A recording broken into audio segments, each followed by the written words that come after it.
It's ish. It's. Is it? I don't know.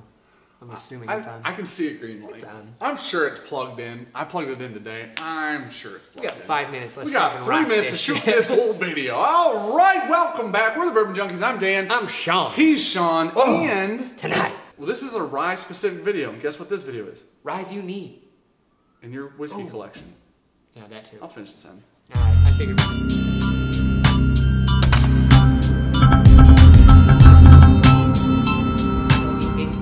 I'll kick it off. We're back. Rye number 1. We agree on 3 this time, oddly enough. Rye numero uno. This is one we agree on. Heavily agree on. Now, $24.99. You can't go wrong. 100 proof rye from one of our favorites. This one is going to be the bourbon drinker's rye. Because let me tell you what, super bourbony. Yeah. It's nice and sweet. The rye spice isn't overbearing. It's not. There's not a lot of cinnamon. Maybe a tiny bit of clove in there. It's not super high rye. No. Super high malted barley. Yes. It's got that nice oily mouthfeel. Coats incredibly well. Now it's like a rip. For $25. Gosh, Sean is in it to win it or lose it, depending on how you look at the situation. It's fucking delicious. So, as a $25 rye, I don't think that you'll find a better value for your shelf. This is our favorite one in that cheaper rye category. Gosh. Rye number 2.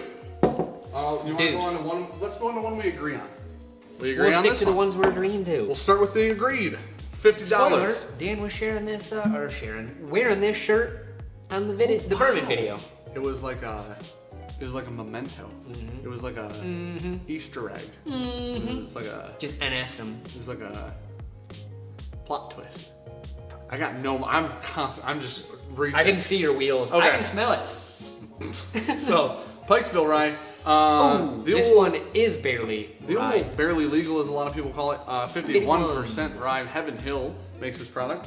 This is what, twice the price? $50. 50. Yep. Literally twice the price of Old Forester. Literally delicious though. You get a little bit more proof, a little bit more complexity, a little bit more deliciousness. See this? A little more rye than that. Whereas that's really oily and sweet. This has a little bit of those rye notes. This is a good like getting into rye whiskey. Plus, it's got good proof to it, so that 110. It'll stand up to cocktails, neat, whatever you want. It's slightly expensive for cocktails, but I feel like the flavor profile's on point. Yeah. Listen, if you're balling out in 60s or 50s, woo! I couldn't waste my time looking at 60. That's probably a really good cocktail whiskey. Yeah. It's fantastic. Yeah. You can kick Rittenhouse right to the curb. This is the adult Rittenhouse. Number 3 rye. Third rye we agree on. We agree on it.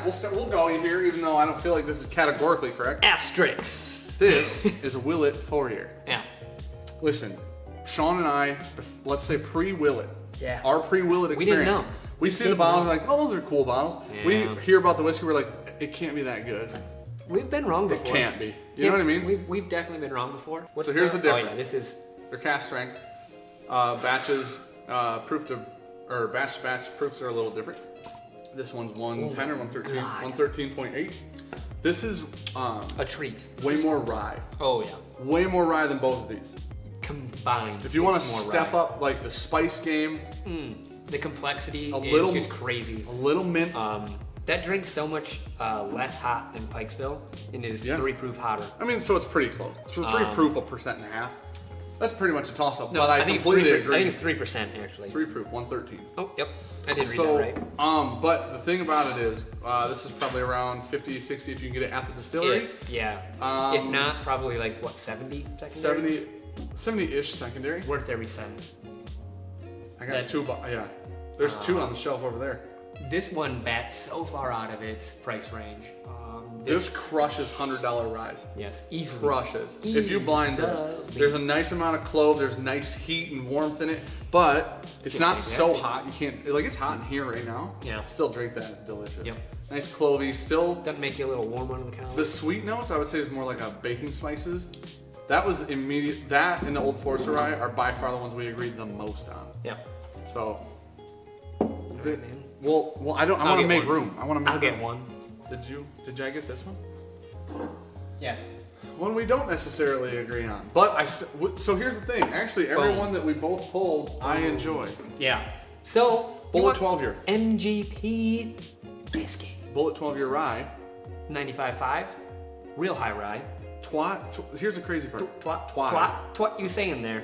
I think it was going for twice. Twice? But 12 at the same time. All right. So, so this is like a $50-ish bottle. Yeah. Maybe up to 60. You're getting 12-year rye. So rye, if you're just getting into rye is generally not aged. Not yet. Not as long as bourbons or especially scotches, stuff like that. To get a 12-year rye, MGP rye, it's a little proof down. This is the one downfall of the whole whiskey. It is. I was gonna say that, but it's just got such a really interesting, unique flavor profile to it that I don't think you get in any of these other ones we have up here right now. And it's like all in the finish. It just builds up to something just glorious, man. I feel like that's probably another bourbon drinker's rye. It's 95. Are you talking proof? Okay. It's like right in the mid palate to kind of in the finish. I get a little bit of that dill up on that ramp of flavor. This one's gummy to me. That's that note is weirdly cemented into my mind. Like I get a gummy flavor off that. Like a gummy bear? No, like gum, like chewing gum. Oh, gotcha. But after the flavor's gone. Yeah. But some of it's there. Like an old piece of juicy fruit sitting in there. You're just like, wow. Yeah, but it's been there. Somebody chewed it and put it back. But their saliva didn't taste like anything. All right, so. Then Dan's my, what do you call it? Counter pick to this, because they're about the same price. They are. They're very close. Is this. So this is 50, around 60? 60. I think this is around 50. Yep. Rendezvous Rye. If you can get a barrel pick of this, push the old lady in front of you and take hers. That's where I'm at with this. I've seen him do it. All right. It was frightful. This is a non-store pick specifically. My store pick's in the house, but this is a 46%. You don't share that one. Rendezvous Rye, High West products. If you watch the channel, you know that I'm a High West fanboy. You could only, not choose the entire lineup, which was shocking to me. I should have just kept picking High West. This is blended bunch of ryes. The sourcing changes from not year to year, but has changed in the past. Okay. This is 16. This is a 2016. Okay, yeah. I don't hate that. I think I might like the double rye a little bit more. Really? Yeah. So this is the big brother of the double rye, but they're very different profiles. Yeah, they very much so are. Like the double rye has got so much more of that like rye oomph right up front, and like that's a lot sweeter. Let's put it this way. This, if you really like bourbon and you're not a huge rye drinker, I go here. If you're a bourbon drinker or a rye drinker and you like rye, I go here. Yeah, that's what I do. That's nice cinnamon, some allspice. Yeah. One more? We got one more each. Yeah. We got one more each. Dude, Okay. pick yours. Okay. This is what you're putting up against my special bottle. I want you to know that. It doesn't feel fitting. No, I went for a staple this time. A little bit of it is E.H. Taylor straight rye. I agree that you should have one of these in your collection. For sure. At some point in time, if you are going down that rye path, you got to open one of these. Because I was kind of torn between these two.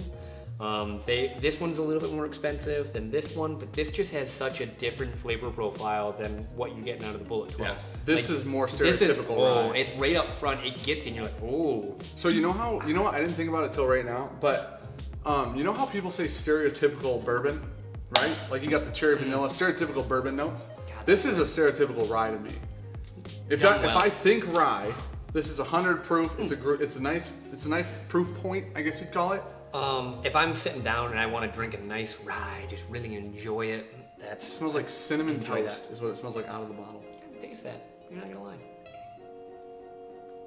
Well, wow, that was a big one. So this is a little bit higher price point than the Rendezvous and Bullet. Yeah. The price point on this is around 70 to 80-ish. Yeah. I paid 90 for this. Depending on where you find it. Listen, I didn't pay I wouldn't pay 90 for two.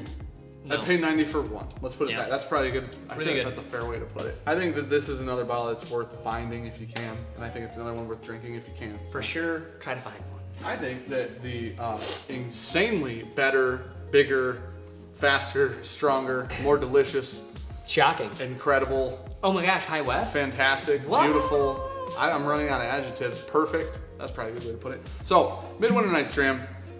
Cheap. I think. If you're gonna have a rye collection, might as well cheat. I think you have to have WILLET 10-year. One of the greatest bottles of rye whiskey ever created. And I think that one of those whiskeys happens to be a Midwinter Night's Dram from High West. It's decent at best. You get the Starry Night bottle. right? $90. This is a $90 retail bottle. You gotta pay me $5 every time you say that. I coined that term. I paid yeah, Sean did come up with that, but he was right the one time. So the most I've ever paid for one of these is $110, and I don't regret it. No. No. I've had 5 of these. Took money out of his child saving account. Okay. If I have to take money out of my child savings for $110, we have a big problem. And then I spend it on whiskey. Things have gone wrong. Yes, things have gone wrong for sure. No, I knew that was going to be the one that he really wanted to put up in here. If you said pick one rye on the shelf, that's even semi. Here's the thing. This is a semi-obtainable bottle for sure. I think this is a semi-obtainable bottle. Every year I get to see it. Yeah, that's true. I went searching around the state on a random trip, and I found a bottle. You had like 3 bottles stacked up at one time, and they were all locally bought. Yep. So it comes out once a year, so that's the part that's going to throw people off. It's an annual release. It's blended and finished in port wine casks. Yeah. Here's the thing about it. It's pretty good. This year was Act 6. Next will be 7. But 6 was the first year that High West put their own distillate in it. People were, I think that it flattened the whiskey out a little bit. It made it a little bit less interesting. Can't wait for next year when it is complete trash. It made it a little bit less complex. But I've never had pre-Act, I think 4. I think 4 is the earliest. 4 or 5 is the earliest I've ever had. 4 and 5 are fantastic. I still really like 6. That bottle is delicious. That bottle is dark fruit. You get some rye notes, but that finish comes through in a perfect way. Even if you don't like finished whiskey, you'll enjoy that bottle. If you like rye. Man, that is such a jump coming off of that. It is better than every bottle on this table by about. That hits you so hard. 30-fold? No. 50-fold? You think it's up more? 100-fold? Wow, infinity-fold. All right, that's where we're gonna end this video. Okay, cool. Actually, we have a little bit more. Oh, yeah. Why don't you shut your dumb mouth? For no reason, pure aggression. For no reason. All right. Okay, so these are, it's not about the bottles we're about to set down. It's about where they came from. Boom. You gotta have a store pick rye. Just like in our bourbon video, our what were they called? When you're not on the, honorable mentions. Yeah, our honorable mention in bourbon was store picks. Find a store, find a local store, find a semi-local store that you enjoy the palate of. Enjoy your bourbon, enjoy your rye, dude. Enjoy your whiskey. Listen, we'll make a Scotch video pretty soon. You shaking your head no right now? Yep. Me too. Dude, you realize every Scotch channel on YouTube goes, those guys are fucking idiots. Yeah. And we're like, yeah, 100%. Well, we only have 6 bottles, so I don't know. We're gonna put checks out. We don't even like. But yeah, so these are the ryes that we would have in our collection if we couldn't have any others. Without a doubt. Yep. Thank you for watching. We're the Bourbon Junkies. Like, comment, subscribe. Thank you for the support. I'm Dan. He's Sean. Links are in the description. Yeah, videos every Monday and Thursday. Thank you guys for hanging out. Yeah. Thank you.